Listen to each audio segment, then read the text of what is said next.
Hello and welcome to another edition of ProtoBalls Talk. I'm ProtoMet, I'm Barry.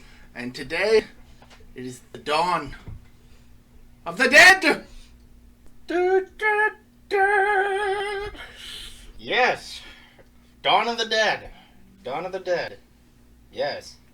The second of George A. Romero's Living Dead series. Yep. And, of course, directed by George Romero. And it is arguably his magnum opus. I mean, even more so than Night of the Living Dead, this is probably the zombie movie. I look at it like this. Night of the Living Dead is Romero's most famous film for obvious reasons. It changed cinema forever. It's a pop culture icon. Dawn is also a pop culture icon, but a lot of people, especially nowadays, haven't seen Dawn where they might have seen Night, if that makes sense. Also because Night is also publicly available. You can see it anywhere. You can literally go on YouTube and you type in Night of the Living Dead and you'll get 20 pages that is just Night of the Living Dead, the full movie, on YouTube. Just 20 tabs of it. Counterpoint to that, this is probably the one movie that most gets referenced in other media, in other zombie media. You're correct, but I'm talking about just in public, just the Fair public, point. the public at large. In the quiet you, in the medium of cinema, Dawn is the more influential, if that makes sense. Dawn is a more influential and, dare I say, better film than Night of the Living Dead, but Night of the Living Dead is the more publicly iconic film for multiple reasons. Dawn of the Dead is a pseudo-sequel of sorts.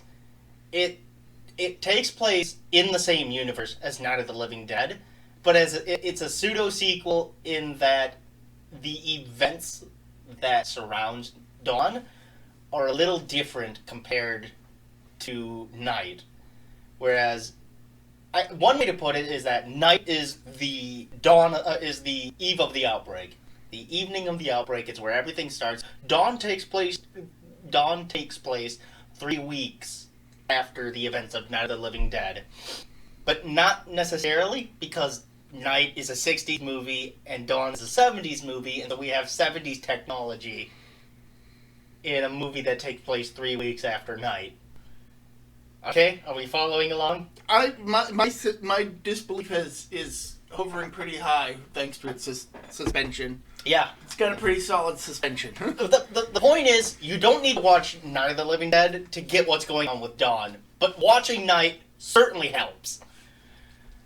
And, I will say this, and this is just me personally, this was the last of the original trilogy that I actually was able to see. I saw Night, I saw Day, but the only version of Dawn I had seen prior to this was the Zack Snyder version. Yep.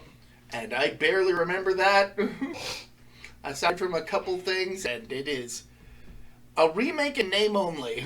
So, interesting. So here, a little bit of background into how this film came out. After Night, Romero did a couple of films. After that, he did The Crazies, and he also did Martin, which I believe is 1972 and 1975.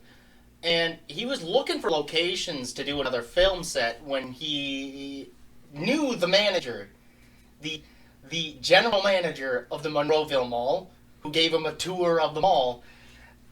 And so that's how they managed to get to use the mall, by the way.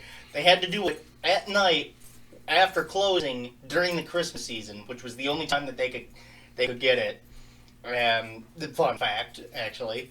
And then additionally, he was also friends with Dario Argento, whose movies we've done in the past. We've done 3 of his: Deep Red, Suspiria, and Phenomena, and we may do more eventually. I'm not opposed to it. But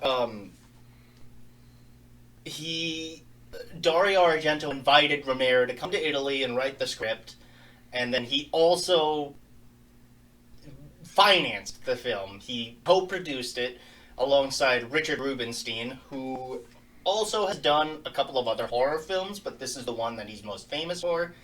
So it's actually, Dawn of the Dead is actually an American-Italian co-production. And it released in Italy first.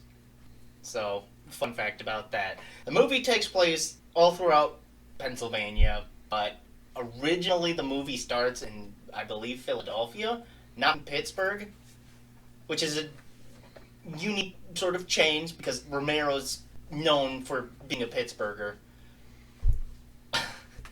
And the movie stars our four main characters. We've got David Emge, may he rest in peace. He passed away last year, actually, on January 20th, 2024. Ken Foree, who is still with us. Scott Reiniger, who's also still with us. And, fun fact, is a Middle Eastern prince. Yeah, no, he's just,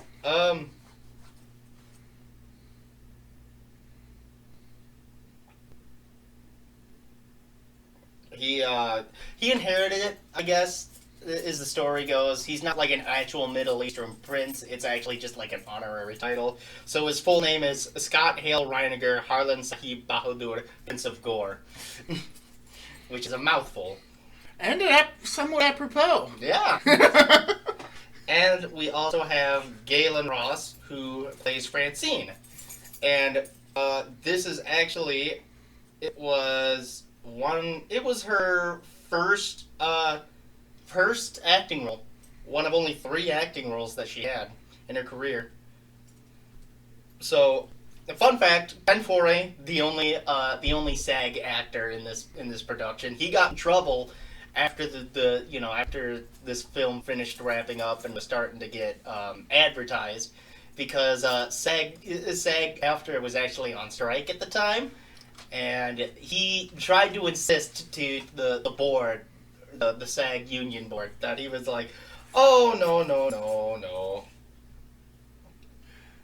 This movie's not gonna do great. It's just a small indie film. It's a small indie film. It'll probably only make a couple theaters in Philadelphia. Little does he know it's the most iconic zombie movie of all time, next to Night of the Living Dead.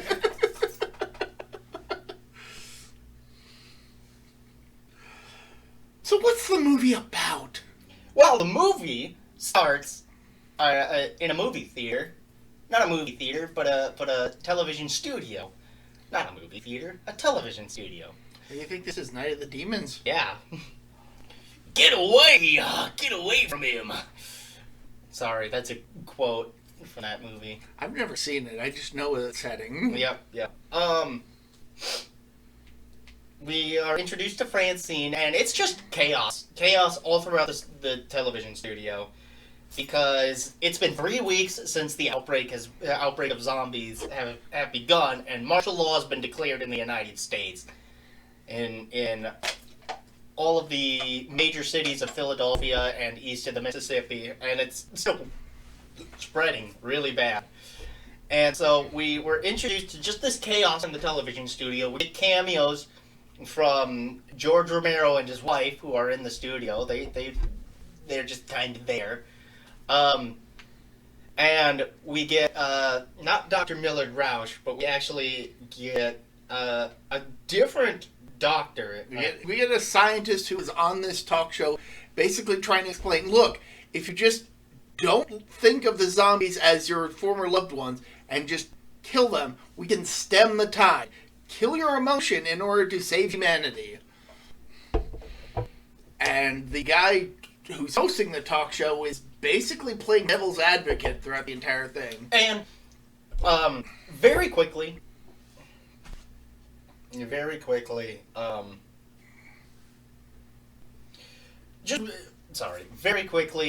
it's eerie and also poetic just how much this kind of stuff mirrored what happened about 5 years ago. It was hard to watch. because of how real it was. You have a doctor who is trying to warn people the dangers of the situation going on, and people are either straight denial or they don't care. They don't care or they're in denial, which sounds very eerie when you hear about it nowadays. One pointed thing I want to mention is, despite the chaos that's breaking out in the TV studio, the guy who's hosting the thing, despite him being on the opposite side, opposing what the doctor is saying, he's actively trying to maintain control in the studio as it's starting to get even more chaotic, and some of the crew are just outright becoming unruly. Yep.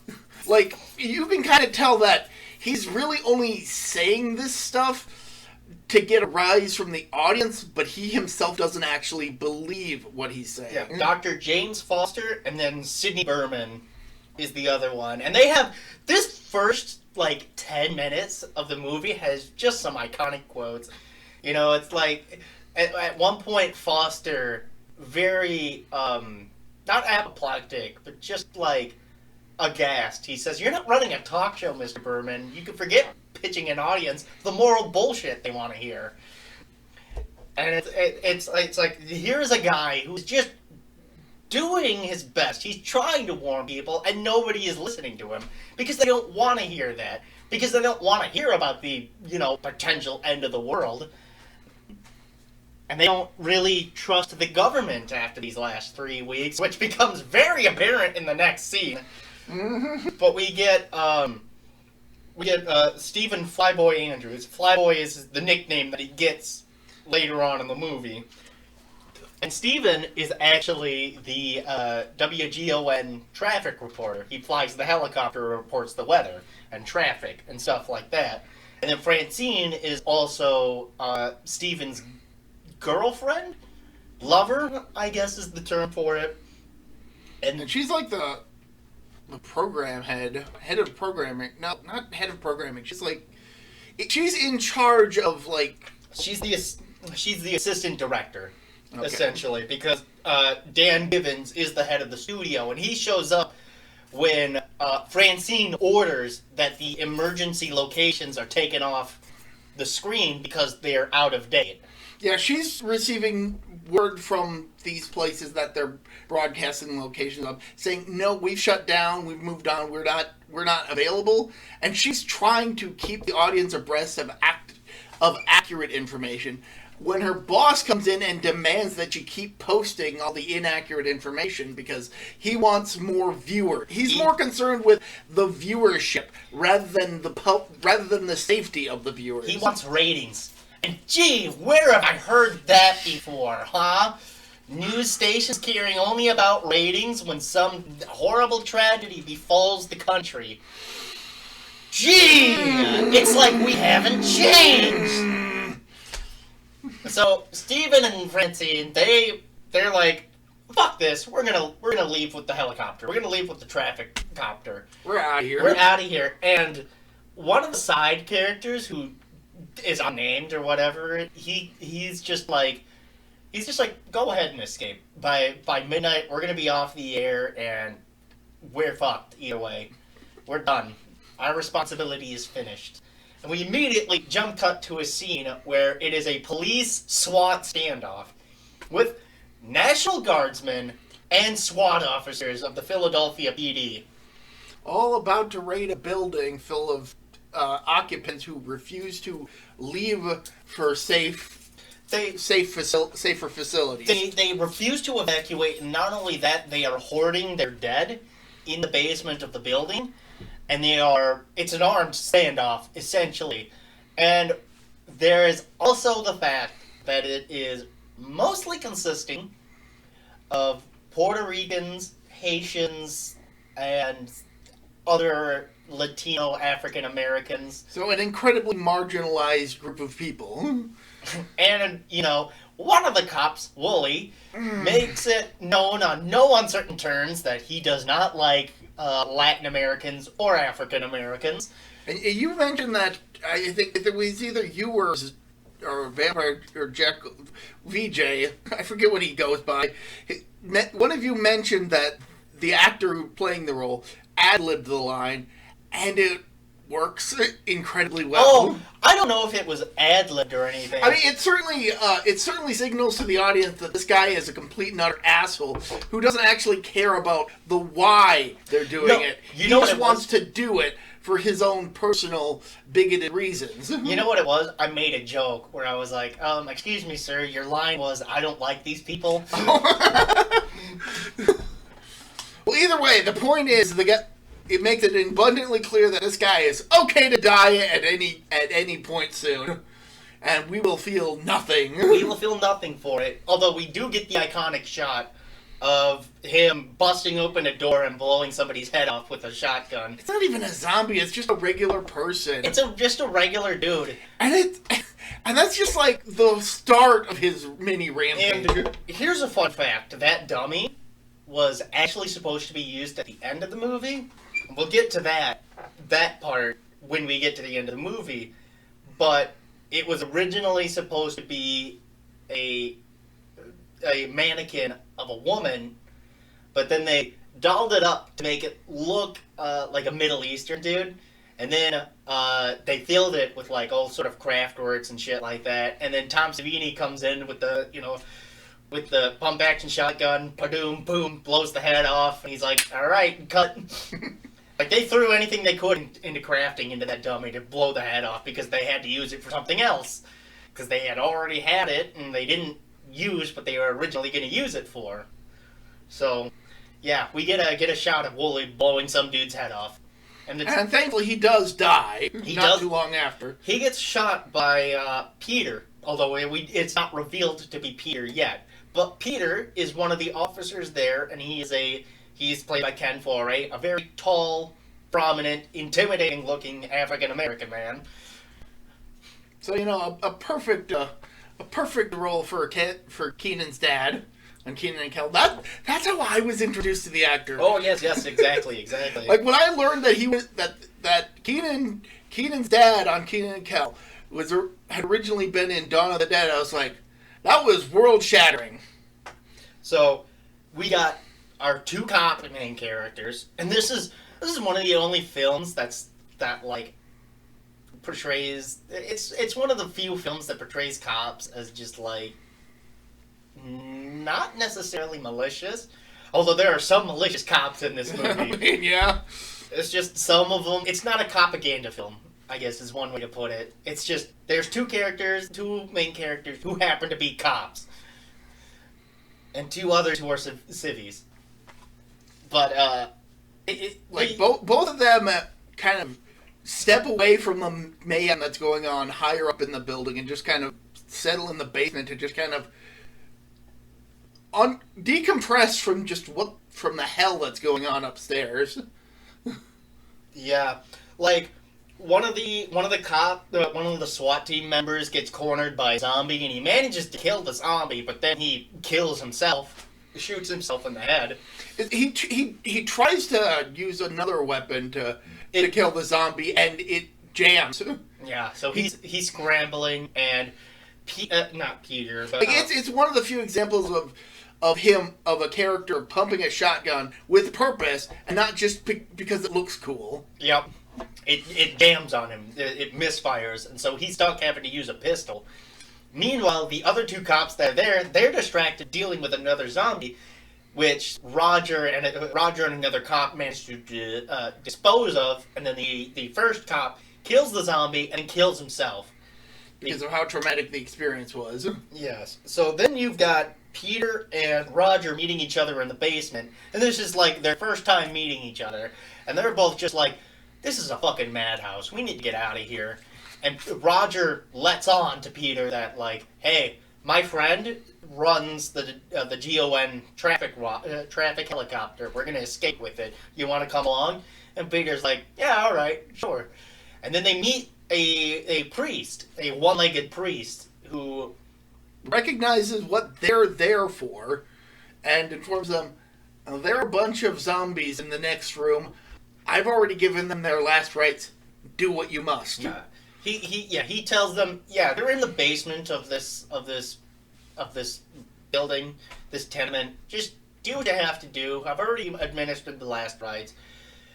And there's a quote that he says right at the end where at first he's like you are stronger than them, but soon I think they'll be stronger than you. And when the dead walk, senores, we must stop the killing or lose the war. And it's very ominous. The atmosphere in the first third of the movie is just very ominous and very chaotic. Because you've got visions of police brutality and people being bitten by zombies and chaos and skepticism of the authorities. Police brutality, a cop killing a bunch of innocent civilians for no reason.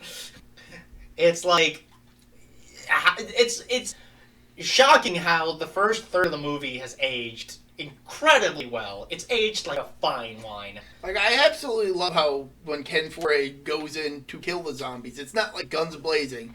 He surveys the cage full of zombies, recognizing each one as having once been a human, and just slowly draws his gun and one by one fires, ending the unlife of these poor lost souls. You know, scene that I feel is incredibly humanizing that most zombie movies ignore. And what this movie does eventually get desensitized to.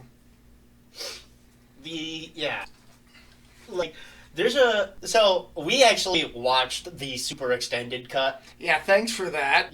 Thanks for warning us how long that was going to be. Hey, 2.5 hours? I was expecting an hour and a half to 2 hours. No.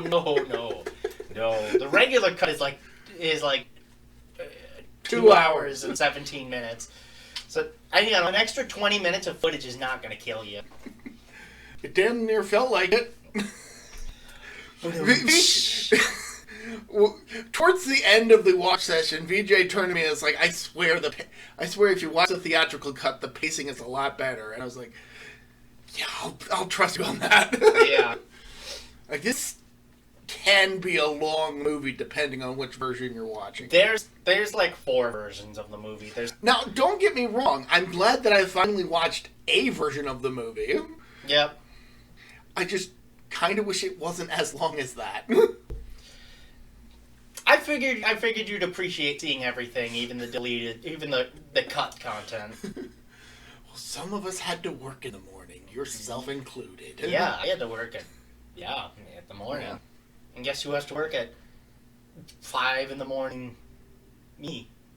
I. You have my empathy. Me. Yeah, I kind of figured. Anyways. Who else is in the room? Anyways, so everything is fucked. They kill all the zombies in the basement, and Roger is just like, why did they keep them here? And Ken Foray, who later on in the movie reveals that his grandfather was a voodoo priest in Trinidad. He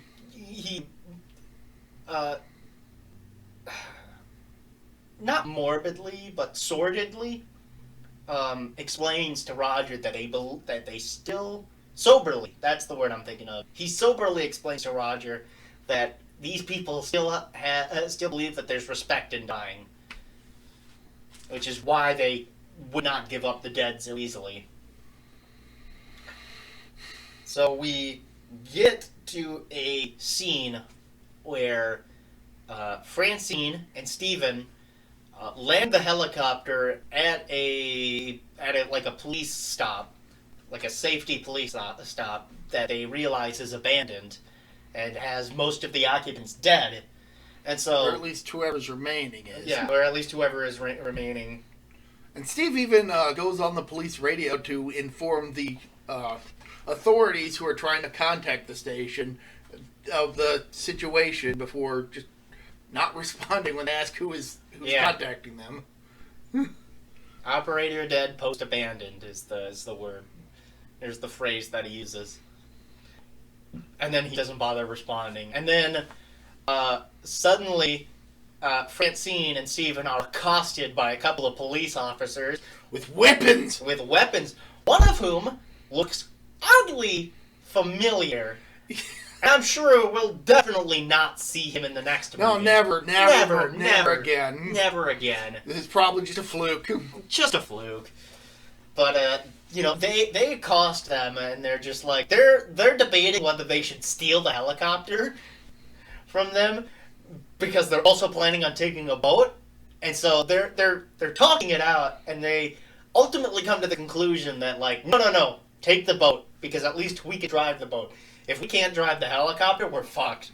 I mean, it also helps that Roger and Peter show up at the same time, and, they've got their weapons drawn, and nobody wants to go off half-cocked here.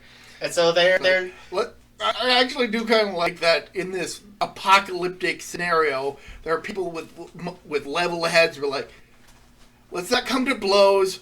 We have nothing to gain from shooting each other to death. Let's just go our separate ways.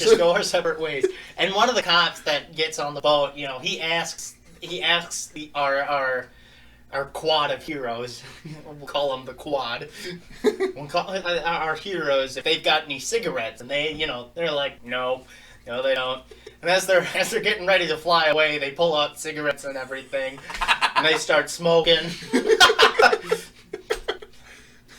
So Steven is, Flyboy's flying them, their initial plan is to go to Canada, essentially, and escape the United States, because apparently it's safer in Canada, and they've got the borders secured and everything.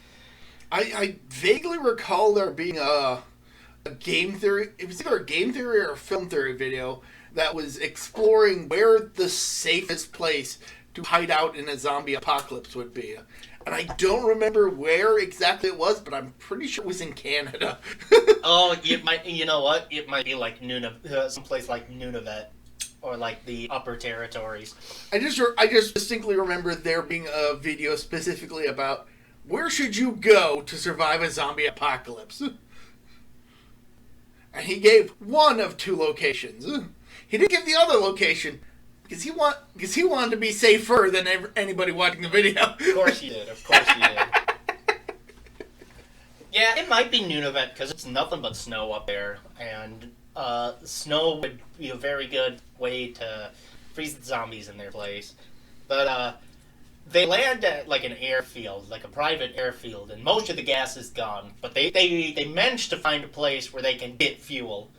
They managed to find a station where they can get fuel on. So they go off in their own different directions, and they go exploring. Peter kills a couple of kids, child zombies, which Romero... Like, it's actually a fairly tense scene where he goes in and into, like, an office area, like, checking everywhere for the dead and nothing. But then he gets to, like, a doorway, and there's, like, pounding on the other side of the doorway. And he tries shooting through the door, but the pounding still goes until the zombies break through, and it's revealed that it's a couple of children who have been turned. And it's a heart-wrenching scene of him having to shove them onto a couch and shoot them dead. Yup. I mean, there's a little bit of a comical moment in between that where there's a coffee machine that's out of order, and just, like, out of frustration, Peter just kind of slaps it a little bit, and then a cup falls down and it gets hot coffee poured in. And so he's just like, hell yeah, all right. Francine and Steven are looking for, like, spare parts or whatever, just in case. They can't find anything, but they hear Peter shooting off his rifle, and they get attacked by a couple of zombies, but Peter kills the kids, and Steven manages to fight a couple off. And then there is also one that is stalking Roger, and Roger doesn't even know it because he's feeling the... He's right under the rotors that are still going, refueling the copter.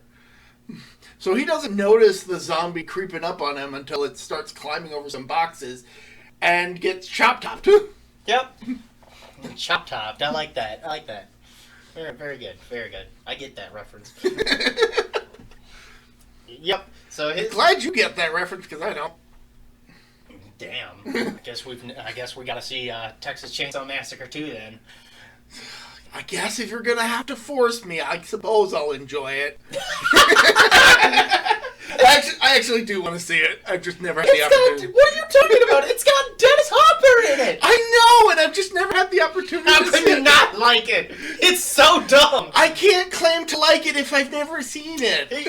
Okay, side tangent. Just one little side tangent here. What I love about Texas Chainsaw Massacre 2 is that it's also directed by Tobe Hooper. But whereas the first one, and I just actually watched the first one the other day, and that one is just straight, no frills, no fun whatsoever. Just miserable, horrible, tense, all around. Does not let up for the entirety of the movie. Maybe that's why I found it hilarious at the end. It was broken. Yeah. In the second movie, Tobe Hooper is just like, fuck it, what if we go the comedy route? And he's just like, dark comedy, there we go. He's like he's a salesman slapping a car. He's just like, oh, you're gonna love this bad boy. Oh, shit. That's a feature. Oh, what's that? The windshield wipers don't work? It's a feature, not a bug. But, yeah. So, Peter actually gets mad at Steven because Steven tries to shoot a zombie in the direct, firing line of Peter. And, Roger kills the zombie instead because Roger is a trained cop and a marksman. And Peter points his rifle at Steven. And he's trying to make the point that, hey, Don't point a gun towards me, even if you mean well. Yeah, don't point a gun at anyone because it's scary as fuck. Know what you're doing before you take action. And so they're flying through the night. They go past Johnstown, which has a bunch of National Guardsmen there. So, fun fact about the National Guardsmen: these are real National Guardsmen of Pennsylvania that happily did this movie, because I don't know if you know this or not, but George Romero is a fucking legend. Everybody in Pennsylvania seems to know him. He's done a collaboration with everybody. We mentioned it last video that he worked with fucking Mr. Rogers' Neighborhood. So everybody fucking knows him. Okay? He's a legend. So they happily went along with this. A bunch of locals and extras also went along with it. So they're having a grand old time listening to country music, shooting up zombies, blowing up cars. I like to imagine that these are probably the same people from the first movie, the posse, going around killing zombies. Yeah, I mean, I think it's around the same area. Yeah, it looks like... you could almost claim that, a farmhouse that you get a glimpse of could potentially be the same house that that first movie took place in. The farmhouse doesn't exist anymore, by the way. Right. But in my head canon, I forget if we mentioned that in the last episode. I think we may have mentioned it. But yeah, the famous house from Night of the Living Dead does not exist anymore. And so they eventually come across the Willamette Mall. Monroeville Mall, sorry. Willamette's from Dead Rising. I can understand your confusion. Yes. Okay, no. It's the Monroeville Mall in Willamette, Pennsylvania. The Willamette Mall is named after Willamette, which holds the Monroeville Mall. Okay? Are we good? We got it. we got this. We got this by the ass. We got this by the ass! Foreshadowing. Monroeville, Pennsylvania, but I think there's a city in Pennsylvania that is Willamette, and that's nearby the area. It's all in the Pittsburgh area. Yeah, they find a shopping mall with a helipad. Yep, and they notice that the power is on, and Peter points out that there's a nuclear power station, in the area, which is why it's able to run. So they figured that the mall will run for months, and it also has backup generators and all that. So they go in, they break into the mall through an upper office area, which is just packed with like emergency supplies. Yeah, it's mostly like, bagged water, I want to say. It's mostly just CDC supplies and cans. And it's like, I wish I brought my can opener. It's got its own key. Don't knock it till you try it. We should also talk about the music, just very briefly. Depending on the cut, you get one of two options. We actually got both options. The theatrical cut, the Western cuts, plural, have the stock music soundtracks, which some of them you can find on Spotify, actually. They're not that hard to find. But the other one is also on Spotify, and that would be the Goblin soundtrack, which we have talked ad nauseum about Goblin, specifically because of Deep Red and Suspiria, and Claudio Simonetti, who was also of Goblin, did the soundtrack for Phenomena. So they were a very iconic horror prog rock band from Italy, and Dario Argento just loved using them, so of course he's gonna use them for Dawn of the Dead, because it's like, I know a prog rock band who would be perfect for this. Go on. I wasn't gonna say anything. Oh. So the music's great, but some of it, most of the music comes from the DeWolf stock library, which is mostly public domain. So yeah, they're in the mall. They're in the upper office area, which is actually a set. It's one of the only areas in the entire movie that's just a set, because the mall itself, the Monroeville Mall, doesn't actually have that area. So Peter and Raj decide, hey, let's get some supplies. Let's get some supplies from the big fucking Macy's. There's a reason beyond just this movie being popular why a shopping mall is like a somewhat ideal place to hole up during a zombie apocalypse. Yes, it's mostly because, hey, it's a movie reference, but no, it's like shopping malls tend to be well stocked. Yep, not only do they tend to be well stocked, they have backup generators all over the place. They have lock guards. They have, shutter gates. They have high-tech security systems. Most malls nowadays, though, are mostly, dead. Malls in the 70s was a new thing. In 2025, they're dying all over the place, all over the world. Mall of America, that place is still surviving and thriving, mostly because of Nickelodeon Universe and the fact that it's a tourist attraction. But most other even smaller malls, you get to River Hills malls and there's a lot of shops that are closed there. You get to the Hutchinson, Minnesota Mall. That place has a bunch of stores that are just closed. You get so many pictures. What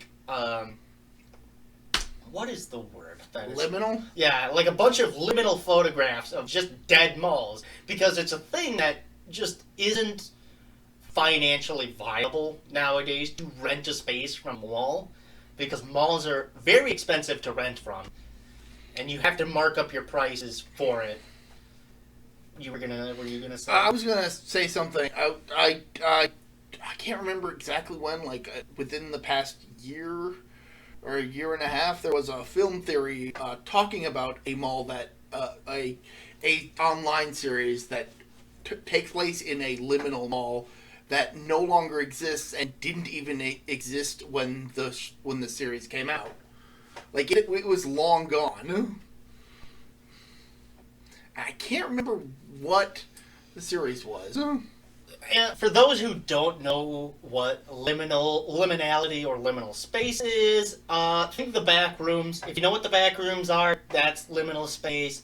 And if you don't know what the back rooms are, very briefly, liminal space is an art style that I would say it's more of a natural art style. Yeah, it's a naturalist art style that utilizes empty space in locations where You would expect there to be people. yes.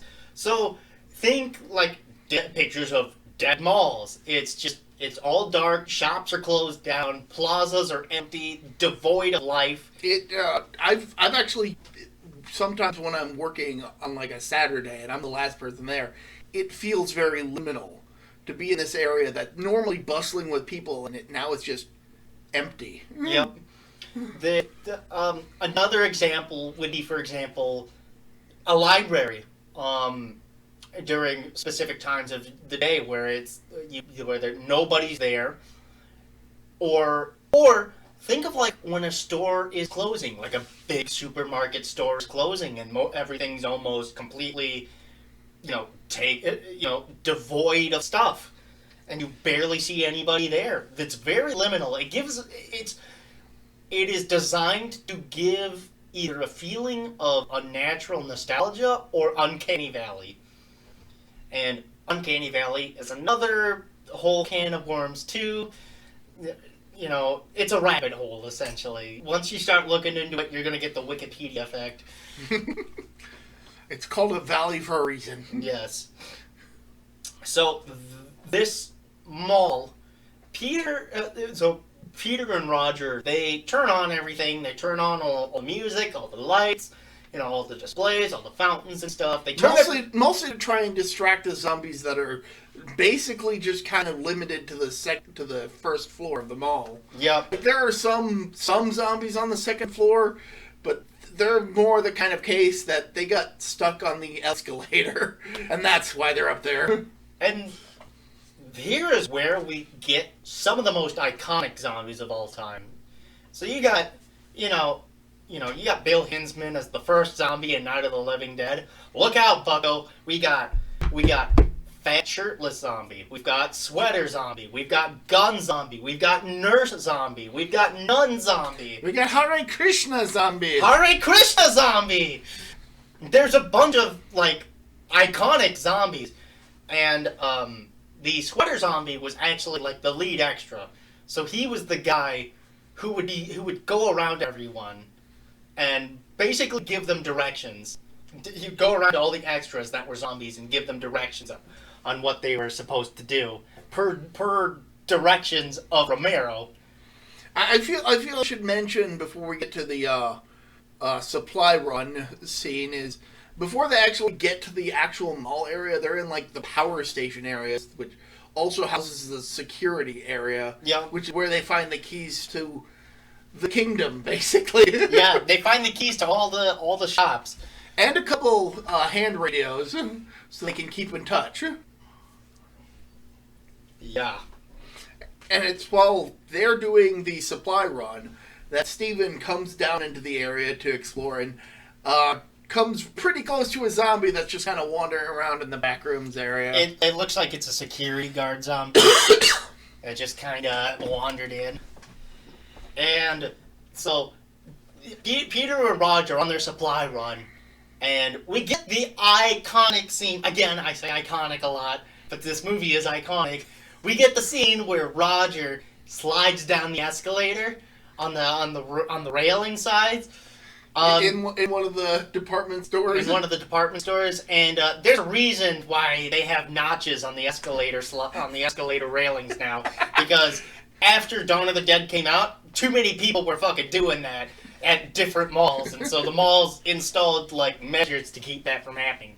And they would be doing it in other locations, do that at escalators, like subways and shit like that. And so it turned into a security measure specifically because of Dawn of the Dead. Because too many people were doing what Roger was doing, sliding down the escalator. This movie changed the fabric of history. And it's at this point in the movie that it's less a horror movie and just kind of a fun survival movie. It kind of turns into a dark comedy at this point when you think about it. Because Peter and Roger just don't have a care in the world. They're safely locked inside inside the department store, and they're gathering supplies and shit. And the only like horror moment is Steven fucking coming face to face with a zombie, and that's happening like in the background. And like, they and mind you, Roger and Peter hear the bullets that are going off everywhere, and so Peter is like, okay, we need to get upstairs, and I need to go get Flyboy, because otherwise we're in some deep shit, because he may lead them up to the safe room.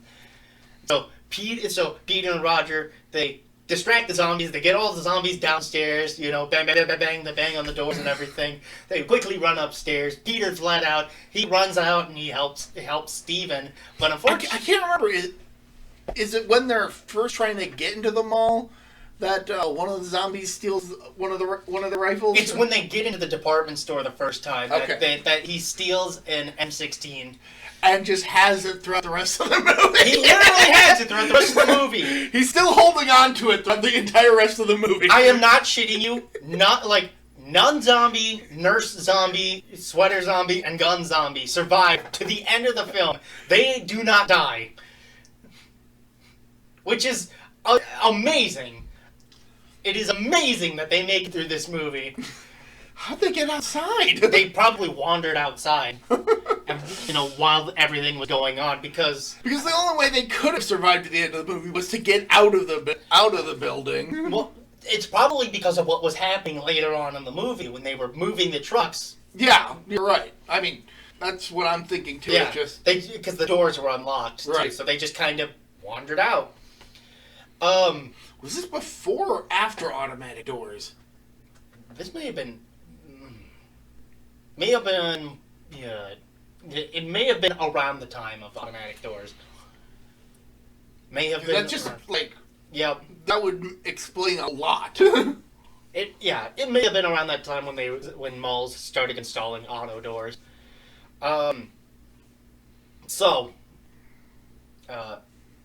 They gather Steven. They get back to the department store, and they go down. They get to the first floor, and they start fucking around and messing with the zombies because hey, they did a pretty good job there, huh? Meanwhile, Francine is just stuck in the safe room, wondering what the hell's going on. Speaking of, Peter had given Francine a rifle, and then Steven, of course, takes the rifle for himself, so Francine doesn't have any weapons to use while Hare Krishna Zombie is coming up the stairs, because Hare Krishna Zombie is the only smart zombie in the entire group. Flyboy, Steven, on the other hand, he also brought a layout of the air conditioning system so they could manage to move through the vents, and they managed to find an entrance to the vents through the elevator in the department store. And so they left so Peter, when he was gathering Steven, he left the cart at the front of the hallway where they can get up to the safe room. So that they could distract the zombies and then double back and get the supplies a lot far safer. Correct. So they managed to make it to the hallway. They grab the stuff, they get in, and of course Francine's trying to escape, and we still get the fact that zombies are afraid of fire in this movie. It doesn't get brought up a whole lot in this movie, but it does get brought up. Correct. And she tries using flares to ward off the Hare Krishna zombie until the guys return. And the experience leaves her a bit traumatized, to the point where you would almost expect that she would become a Barbara. And funnily enough, Galen Ross, who plays Francine, had to fight tooth and nail to not be like Barbara, because she wanted to be a bit more proactive as a character, and Romero eventually just kind of gave up. And the film is better for it, I feel. Like during that scene, I think Romero wanted Galen to scream, like Barbara or what's her name would, like the other female characters in Night of the Living Dead, and she was just like, no, no, I'm not. I'm not gonna do that. No. Just, no. And Romero's like, come on, and Come on. come on, and Galen's like, no. Mind you, Galen Ross didn't have any acting experience. She lied about her credentials, snuck into the auditioning room, and did such a good job that, like, she won the part. And it's funny because the way she tells the story in the Dawn of the Dead documentary, the making of Dawn of the Dead, she was like, after the audition, she felt so bad about, lying about her credentials, and she after the audition, she was like, I do have something to tell you guys. I'm not actually an actor. And Romero was like, yeah, you are. Yes, you are. You just did it now. So that's how she got the part, and she plays a great part in this movie. But at this moment, it feels like she's going to become a Barbara. And thankfully that trope is averted. But it only becomes averted because she, as a character, feels she has to start asserting herself. Once the trio return with the supplies, and while they think she's sleeping, Steven reveals to the others that she's pregnant. And I can't remember if it was Roger or Peter. It was Peter. But yeah, Peter asked them if she was going to keep it. Yeah, he asked them if they wanted to abort the child, which very heavy in 1978. I mean, this is immediately after Roe versus Wade. And I think we ultimately do get an answer to the question, even if it's never actually said. Mm-hmm. Because at no point does anybody care.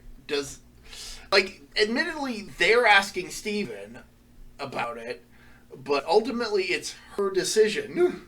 And Steven at no point tries to pressure her one way or the other. Yeah, when they're talking after that scene,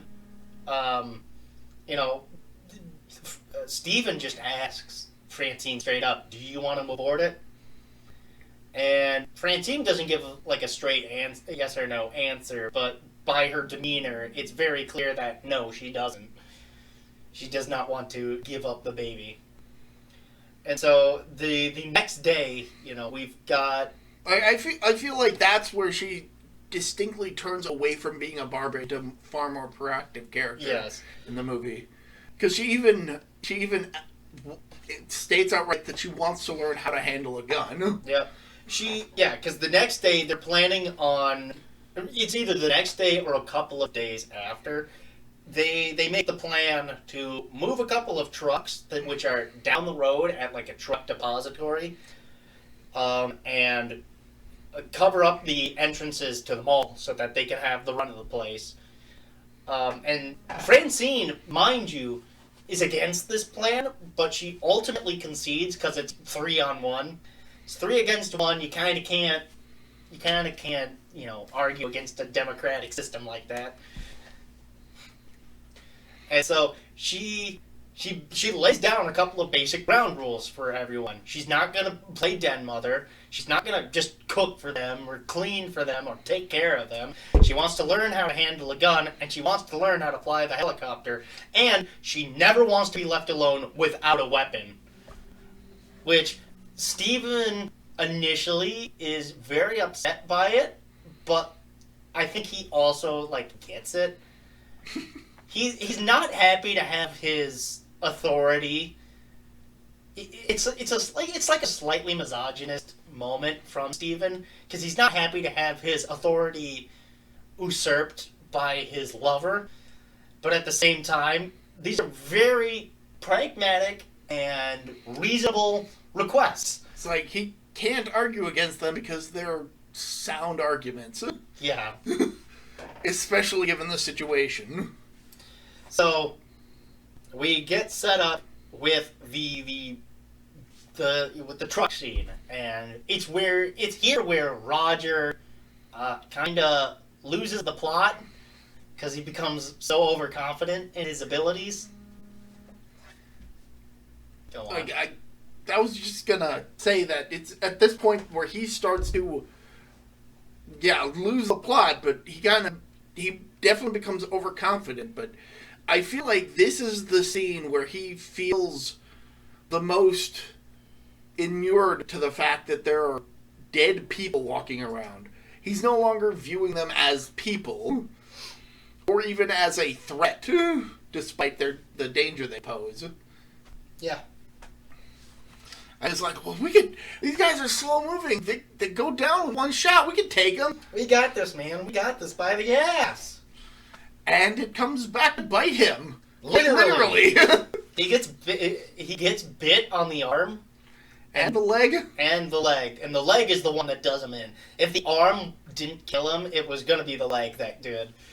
And all because he got overconfident and forgot his bag of supplies in one of the trucks, forcing them to have to double back. And some of the zombies, like some of the stunt zombies that goes flying around when they're hit by the trucks, those are all Tom Savini. The one that gets crushed by the truck is a mannequin, of course. But Tom Savini, they had like a little trampoline that Tom Savini had to time just right so it didn't go into the shot.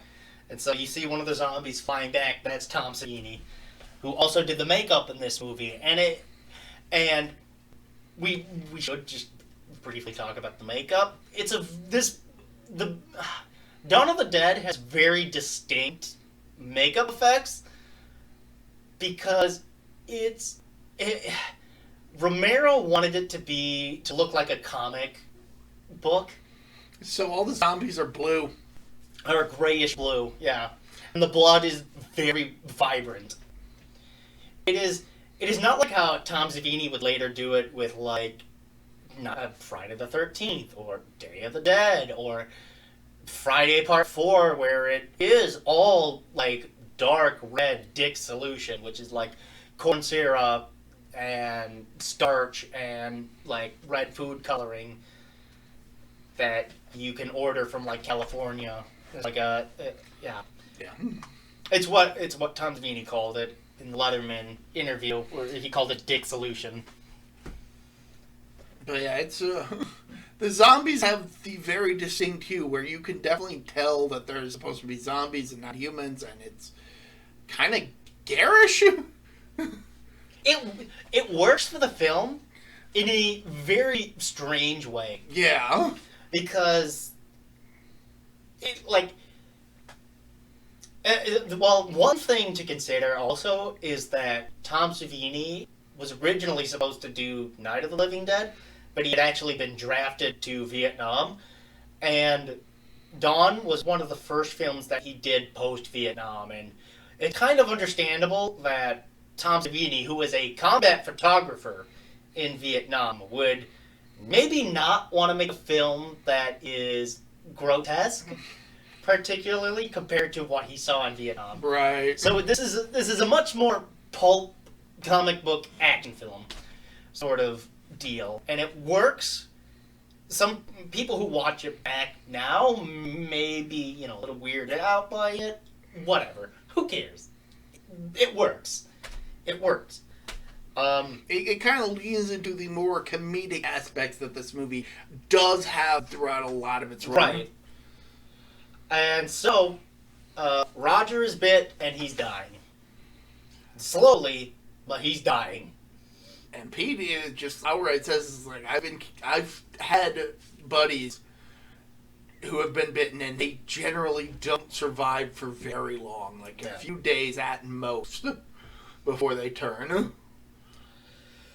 So, ultimately, they finally clear them all out. They've got the doors covered up, the mall is cleared out, and now they take all the zombies that were inside, they take the bodies, and they put them in... Well, they kill all the zombies that are still inside. Yeah. And then stack them up in a freezer. In a meat freezer. And board up the entrance to the safe zone in order to make it seem like the place has been untouched, to try and dissuade any roving bands, or if roving bands of marauders come by, they just assume that it's an empty mall. I mean, if any of the what is it, suit kings show up, you know, like King of Jack, King of Spades, King of Hearts. If any of Shin's gang show up. Yeah, if any of Shin's gang shows up. Or Zeed's men. Don't forget about Judah's guys. Oh, yeah. No, who cares about those guys? I mean, it's all about Judah. Don't get me wrong. I mean, his name is Judah. Why wouldn't it be about him? It's a Fist of the North Star reference. If you know, you know. Yeah.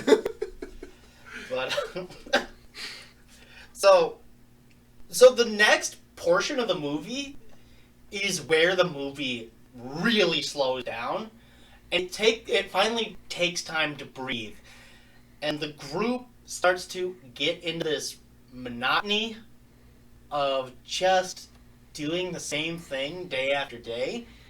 And Roger eventually passes away, and he reanimates, even though his dying words were that he was going to try hard not to come back. And he's executed by Peter, given a mercy killing, basically. And it's an off-screen kill, which I feel is appropriate given the weight of it all.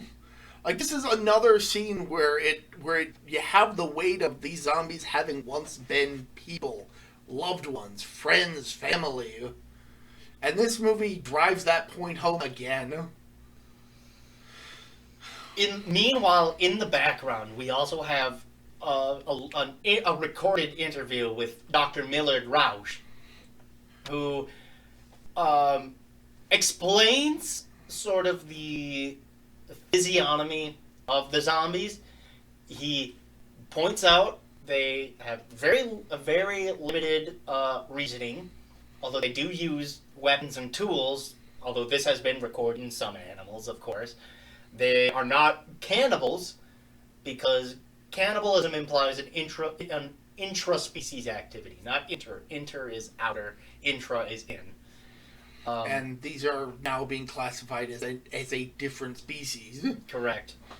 And they're not consuming human flesh just to feed themselves, but rather to make more zombies. It's less about sustenance as it is multiplication. Yeah, it's pure motorized instinct. Their first and foremost instinct is to feed and spread the disease. That's it. That's all they're driven by. It's similar to like Resident Evil zombies. Their first and foremost instinct is to feed, because they have a ravenous hunger that they cannot sustain. I'd also compare it to like the cordyceps from Last of Us, where they take control of humans to spread more spores to infect more humans. And of course, he gets pushed back from civilians in the background, and he's not. And then, and that one is actually from an earlier scene, and the one where Roger Zombie is mercy killed, he offers two theories as to what could save them, what could save humanity, and he points out, which becomes very poignant in the next movie, feeding the zombies to keep them away from humans. So feeding them recently deceased people to sort of distract them and have them go away, or to use nuclear weapons on the urban areas of the United States. And he rightfully points out there are no alternatives, because they're going to keep growing and we are going to keep getting smaller. A lot earlier in the film it was established that the hotbeds of the zombie activity are more populated areas. So, like, areas in the sticks, like small towns, relatively safe from the zombie horde.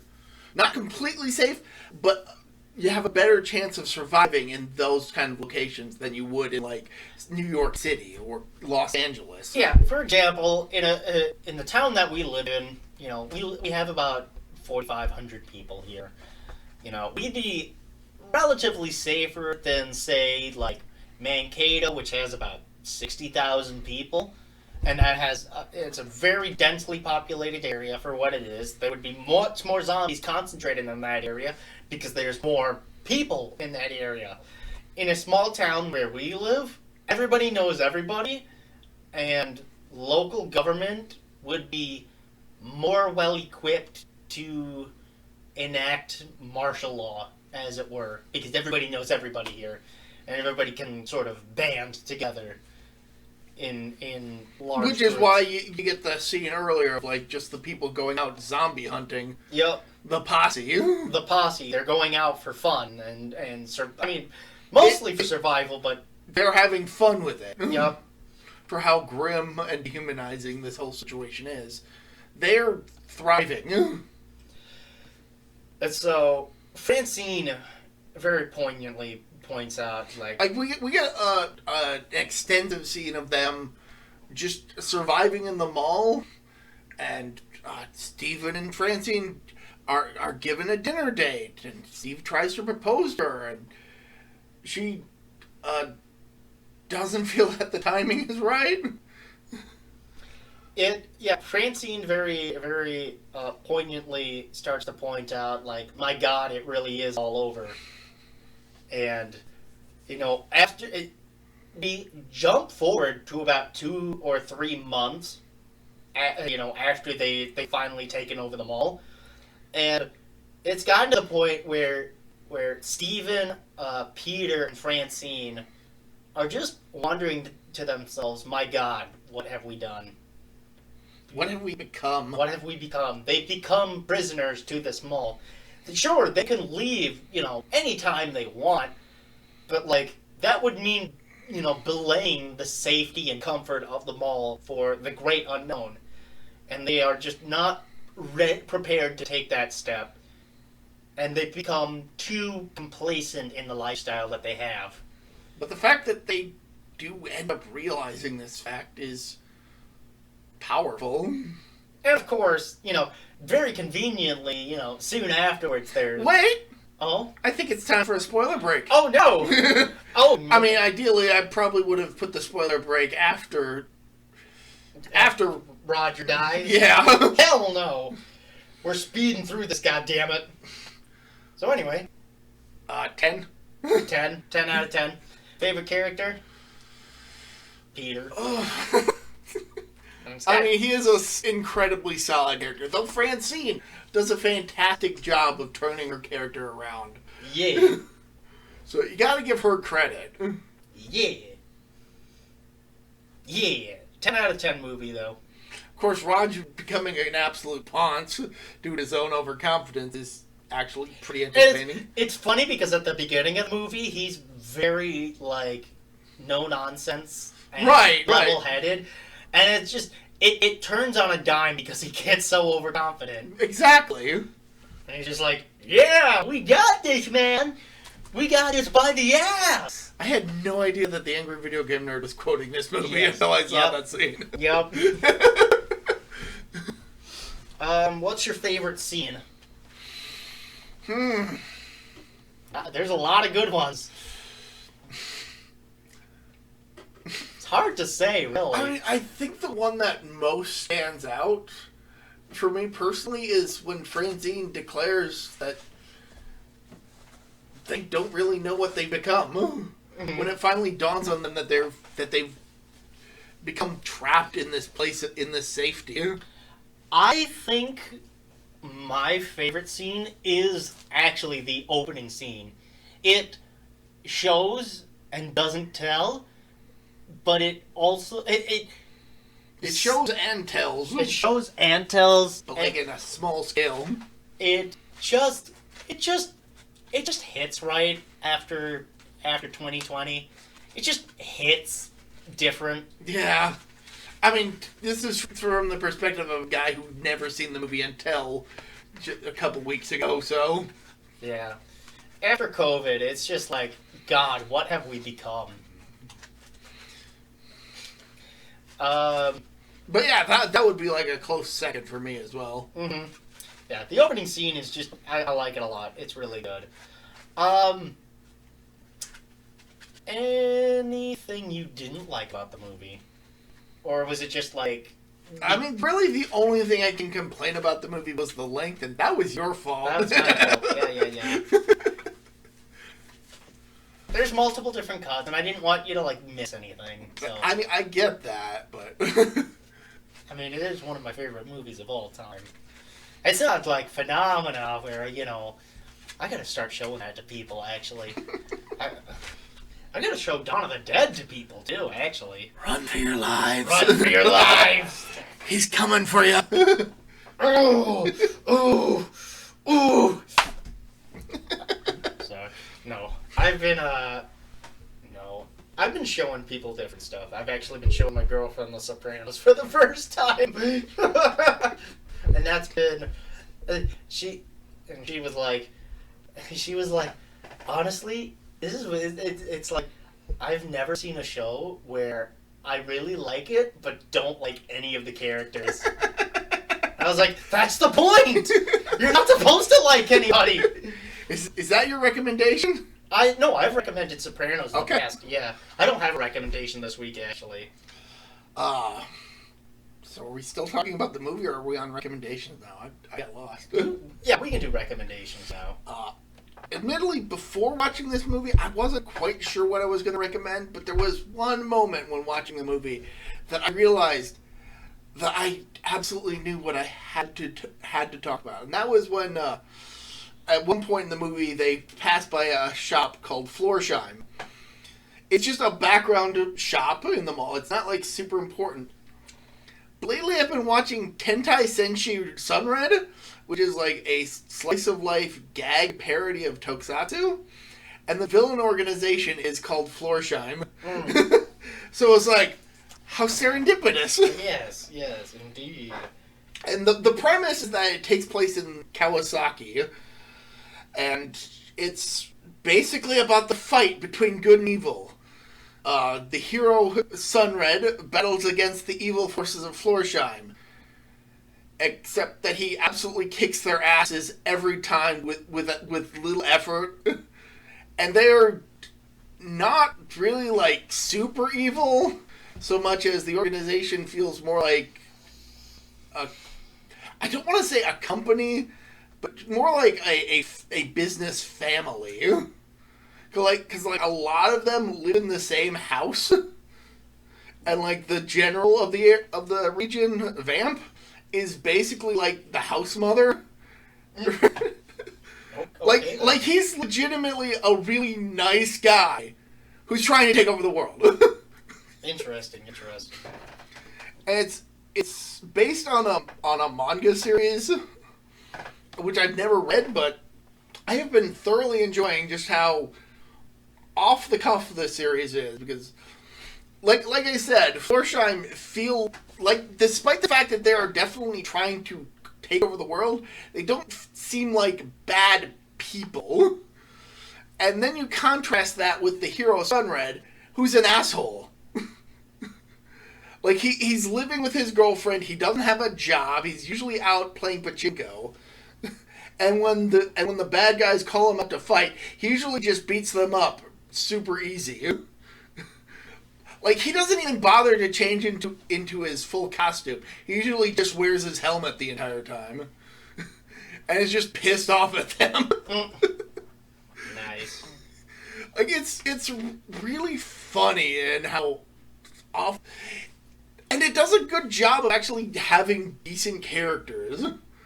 Like, a lot of Tokusatsu shows will have, like, a monster only show up for, like, an episode, and then they get exploded and never seen again. But this has a lot of recurring characters that you start to get a feel for as the show goes on. Right. But, like, each episode is generally broken down into, like, little segments. Like, you get ones that are, like, plot, where Sunred will kick the asses of the bad guys because reasons. But then you get, like, moments where it's, like, the little plush animal monsters doing their whole thing. Yeah. And then you get, like, segments where it's just Vamp teaching the audience how to cook quick dishes. Hell yeah. Based. It's really fun. It ran for 2 seasons. I'm on the 2nd season, and it's been there's actually an episode about halfway through the 1st season where it's revealed that Sunrise has an upgrade form like you would expect from a tokusatsu show, and he keeps it stored in a box in the back of his closet because he's never had a reason to break it out. Crazy. Oh, it's real fun. So yeah, that's my recommendation. Nice. Very nice. Very nice. Shall we return to the movie then? All right, let's return to Tom Savini and his gang. Yeah. So, Tom Savini and... okay, so very quickly, Flyboy is teaching Francine how to fly a helicopter, obviously, and they get spotted by a couple of neo-Nazi bikers, one of whom is played by Tom Savini, of course. And it's funny because he pulls up what looks like to be a switchblade, but it's actually a switch comb. And so because he's got his mustache and everything. He's just keeping it nice and tidy. So, fun fact, this biker gang is a real biker gang. They were invited to do the movie, because George Romero, everyone, and they were happy to go along with it, be extras, do whatever, yada yada yada. And so these guys, they raid the mall, they break open all of the windows, and here's a fun fact, actually, behind the scenes. They shot the doors open and everything, right? And it was supposed to cause like a little explosion or whatever. They did a little oopsie where, mind you, they're recording these shots at night after the mall is closed during the Christmas season. And so they would show up after, they would show up 15 minutes before closing time. The mall would close down, the doors would be locked and everything, and they would have to be done and cleaned up half an hour before opening time. They accidentally broke some of the glass on the doors and set off the alarm during one of the shots for this.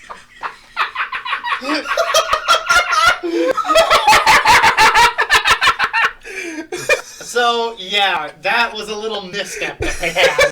I'm just imagining the scenarios of the cops coming to respond to this burglar alarm going off and finding a biker gang fighting zombies. Yeah, right? Yeah, they had, and that was behind the scenes, and so you can see the shot where they have the pyrotechnic go off, right? It's a little, like, poof, and then all you hear is... And you just see all the actors and everything just go, oh, fuck. Oh, God. Oh, no. So bikers invade the mall, and there are 2 prominent bikers. One of them is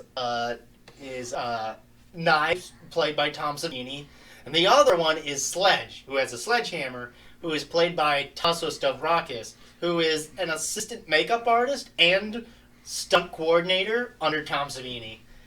And he also plays a prominent role in the next movie, which we'll get to eventually. Sooner than you think. And when the moons align. When the moons of Nibia align at once, and Cthulhu rises from Ralia.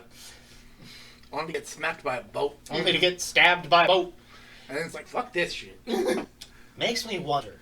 It actually makes me wonder if the ending of The Little Mermaid is inspired by the Call of Cthulhu. Am I wrong? I just remembered how that movie ends. Am I wrong? It makes so much sense. So, for those who don't know, in the Call of Cthulhu, Cthulhu awakens on the island of Ralia, the island city, and the only living character who happens to be on like a schooner, he rams the boat into Cthulhu, And, like, it doesn't kill Cthulhu, but it staggers him enough for Ralia to sink into the sea, and Cthulhu doesn't get off the island in time. So he also sinks with the island. And so he's back into his slumber. And Marcus Johansson is I believe, the character's name. I know his last name is Johansson. I forget if his first name is Marcus or not. But he's the only eyewitness to what happens, and he doesn't tell anybody anything that happened on that island. All he tells the newspapers and the authorities, he's like, we got attacked by a schooner called the Alert. Our ship sank. We found an island. A bunch of people went missing. And I'm the only one who survived. And that's all that happened. That's all that happened. I swear to God. Didn't you, like, write it in a journal, though? He wrote it in his personal journal, but he wrote it in English so that his widow wouldn't be able to read it. And so Francis Wayland Thurston, who is the protagonist of Call of Cthulhu...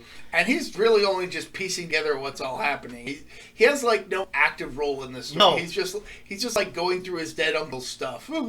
The only reason he manages to piece anything together is literally because his granduncle, not his uncle, but his granduncle, passed away at 92 after being accosted by, and I quote, this is a quote from Lovecraft himself, a nautical-looking N-word.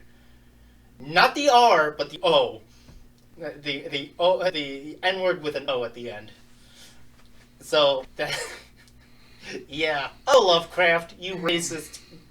You racist. It makes it hard to enjoy your stuff, but still it's somehow manageable. He is unabashedly, and again, separating the art from the artist here, because I choose to do that with Lovecraft. A, because it's been 90 years, and B, he's dead, so he was... It's been like 100. Nope. 20, yes. I'm sure some of the stuff is over his... Yeah, Call of Cthulhu is actually 100 years old because he wrote that in 1925. So it is actually 100 years old. But Lovecraft is an unabashed racist. He got better on the last years of his life. I'll give him that. He got better because he finally got out and learned about other cultures and stuff and mellowed out on the racism. And he also was not a fan of Hitler, fun fact. He actually hated Hitler. Which is some positive news. Which is crazy because he was also an anti-Semite. Lovecraft, even though he married a Jew, which is funny in a morbid sort of way. They only were wed for about a year. He moved to New York, hated it because of too many minorities. Then he moved back to Providence, Rhode Island, and then he eventually mellowed out. But I guarantee he didn't like Hitler, and he thought Hitler was going to destroy Germany, which, kind of prophetic how those words were. I guarantee if he had witnessed the Holocaust, he probably would not have been an anti-Semite anymore. I'm trying to remember how we even got to this point. The Mermaid. I mean, yeah, but how did we get to this point? Long story short, Lovecraft is a very problematic person. He was afraid of everything. He's still my favorite author of all time. I mean, I'm allowed to say that, right? He's my favorite author of all time. Even despite all of the horror... I can't disagree with you. I really like his works, too, despite how problematic they can occasionally be. Plus, I can pick and choose which works, I can read and which works I want to read. So I can avoid stuff like The Horror at Red Hook, which is extremely racist. Unabashedly so. Shadow over Innsmouth, vaguely racist, but fish people. But hear him out, fish people. I mean, they are kind of iconic for his works. The Terrible Old Man, undeniably racist, also kind of a comedy, if you read it right. Herbert West Reanimator, full-blown comedy. It is not a horror story. Lovecraft, first off, hated writing it because it's one of the few works that he was paid to write, and he hated paid works. He wanted to write for his own sake and then sell his stories. This one he was paid to write. And so he basically shat on it in his lifetime. He didn't like it very much, but he wrote it as like a dark comedy, which is why Stuart Gordon directed Reanimator as a comedy, because Stuart Gordon got it. He got Lovecraft. Lovecraft has the weird ability to write horror stories in a way where they're uniquely funny. And he also wrote a very funny short story,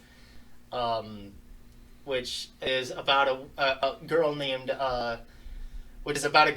Ethel, but she's actually named after alcohol because her dad was an alcoholic.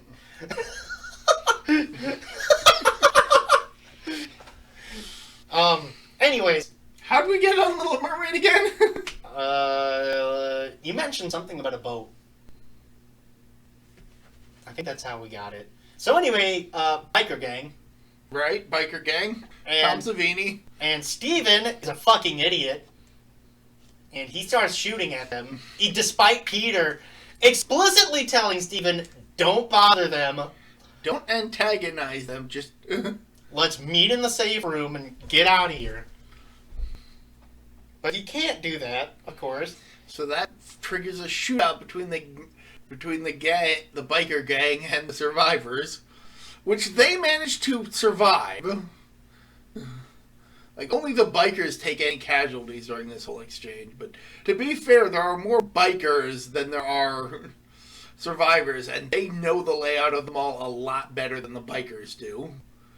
So they know where to go to hide. Yeah. So, so very quickly, a couple of the bikers, they get shot by Peter and eventually eaten, very gruesomely. Steven gets bit by a couple of zombies in the elevator because he gets shot for his troubles. And he eventually turns into a zombie. So now it's Peter and Francine left. Steven turns into a zombie. The bikers all flee the mall because... Or at least the ones that are able to. Yep. The others are eviscerated and devoured. One of them makes the genius decision to put his arm in a blood pressure machine while all this is going down and gets his arm torn off for it. Like, seriously, the zombies are swarming the mall, and he's like, well, I'm just going to check my blood pressure real quick.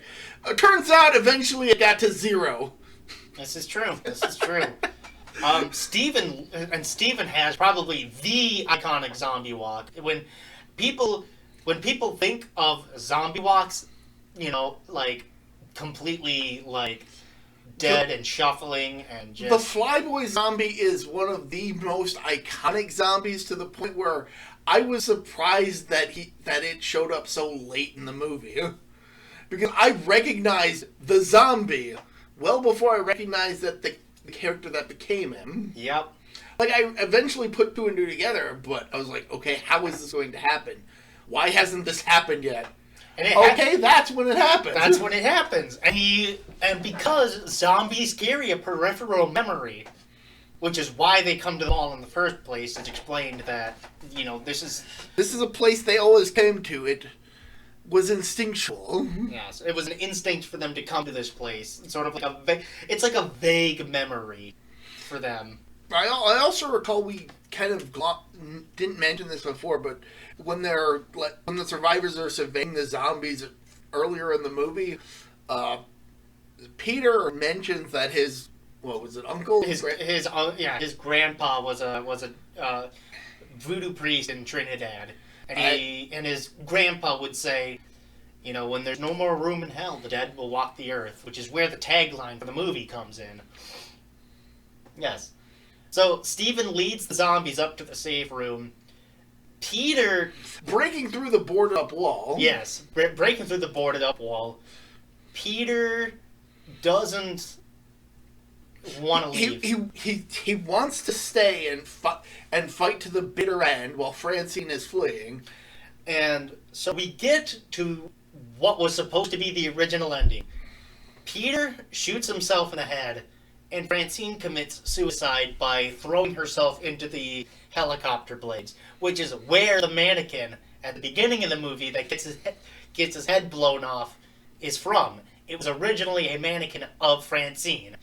But that's not how the movie actually ends. No, we get a very we get a moment where Peter has a moment of clarity, and while he has a derringer pressed to his skull, he chickens out and shoots the zombie in front of him and scrambles up the ladder to get to the helicopter that Francine's about to take off in. Yeah. And then they fly off into the night. Correct. And then the gong, I assume, starts playing in the regular version because it started earlier in the movie. It plays in both. So, I mean, Zach told me that the gong didn't play until the end credits. VJ is just remembering wrong. It plays in both. Okay. And that was Robot Chicken, everybody. Yeah, that was... Oh, yeah!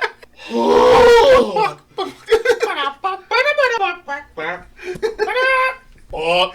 Another example of pop culture showing me something from Dawn of the Dead that I didn't initially realize was from Dawn of the Dead. Dawn of the Dead has just a ton of like pop culture osmosis, despite it being a 48-year-old movie. I would argue 47. I would argue that probably is why it's so referenced. Yes. Like, as I mentioned at the top of this is probably the single most referenced zombie movie. And you want to know what's crazy is that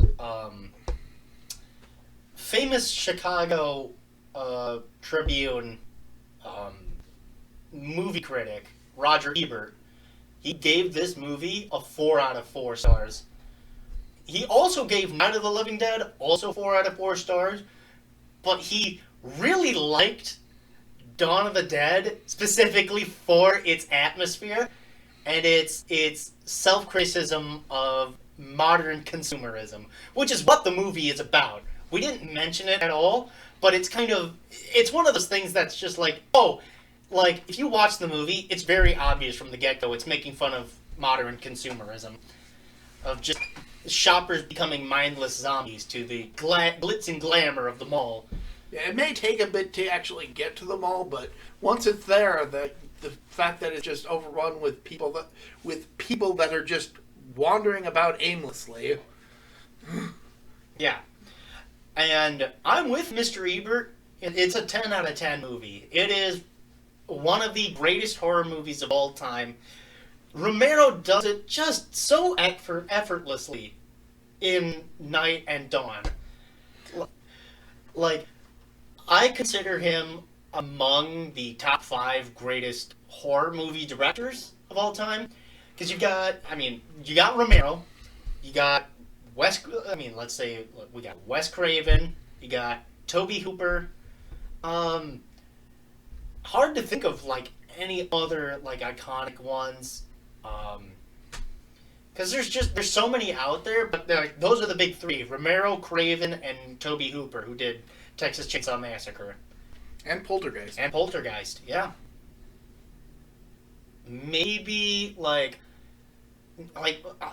you could maybe say Stanley Kubrick, but Kubrick only ever did Shining. And he's not specifically known for The Shining only. Because he did a bunch of other stuff. I mean, he did Full Metal Jacket, he did Lolita, which is, you could argue, is a horror movie. I'm not even touching that. Yeah. He did Spartacus. He did, Dr. Strangelove, or How I Learned to Stop Worrying and Love the Bomb. That's the full title. I know. He did Barry Lyndon. Clockwork Orange he also did. You know what? That is also a horror movie. I will give him that. Lolita, Clockwork Orange, and The Shining are all 3 horror movies. So maybe you could argue that maybe he's an all-time horror director who just did other stuff. Steven Spielberg. I was going to mention him. Yeah, because his big 2 horror movies are Jaws and Duel. Yeah. For those who haven't seen Duel, check it out. It's actually Spielberg's first full-length film. that he directed. It's literally a movie about a guy in his car being chased by a semi-truck for miles on end. That's it. That's the movie. But it's extremely tense. Maybe Robert Wise? Although, Robert Wise did a bunch of other films, too. The name doesn't immediately jump out to me. Star Trek motion picture. Yeah, that's definitely a horror movie. Yeah. For how long and dull it is. It just keeps going! But don't you worry. There's a scene where a guy goes into a door. I would just like to remind you of my vow of celibacy. My oath of celibacy is on record, Captain. Down to the dead, everybody. Goodbye.